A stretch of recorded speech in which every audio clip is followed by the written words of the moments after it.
They sent me the letter on a Tuesday, a single sheet of paper that felt heavier than a tombstone. It said my home, the one my grandfather built with his own hands, looked poor for the neighborhood. The paint was peeling, the fence was leaning, and the wildflowers I let grow wild were an eyesore. Fines would follow, they warned, then a lien, and finally, foreclosure. My heart shattered. This wasn't just a house, it was the only thing I had left of him, the keeper of my childhood memories. I was a freelance artist, and after my mother's medical bills, I was barely scraping by. The fines they proposed might as well have been $1 million. Desperate, I went to the whole meeting, my hands trembling as I held up the letter. I tried to explain my situation, my voice cracking. The board president, a woman named Karen with a perfectly manicured life, just smirked. Rules are rules, she said, her voice dripping with condescension. Perhaps this neighborhood is no longer the right fit for you.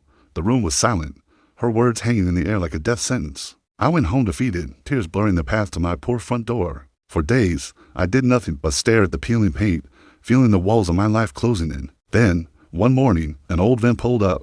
A man I recognized from the local news station stepped out, a cameraman right behind him. He introduced himself as a reporter doing a story on local history. He'd heard about my grandfather, a war hero who had not only built this house, but had also founded this very neighborhood, donating the land for the community park that all cherished. He pointed his microphone at me and asked if I knew that my grandfather had also established the original community charter, the one the HOA was supposedly upholding. My blood ran cold. The reporter had found the original document in the town archives. It contained a special clause, a legacy protection, stating that the founding family's property was exempt from aesthetic mandates, a tribute to the man who started it all. We took that document to the next HOA meeting. As Karen began to speak, the reporter and his cameraman walked in. The room went still. When he presented the charter, the color drained from Karen's face. The smirks from the board members vanished, replaced by gaping mouths. They hadn't just threatened a resident. They had tried to erase the legacy of the town's hero, the story of that night. My quiet little house was suddenly a landmark. Volunteers showed up, not with judgment, but with paintbrushes and hammers, telling me stories of how my grandfather had helped their own families decades ago.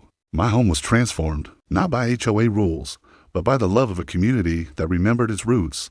This taught me that a person's worth and a home's value isn't measured by fresh paint or a perfect lawn, but by the love and history held within its walls. If you've ever felt judged for circumstances beyond your control, hit that like button to show that compassion is always stronger than contempt.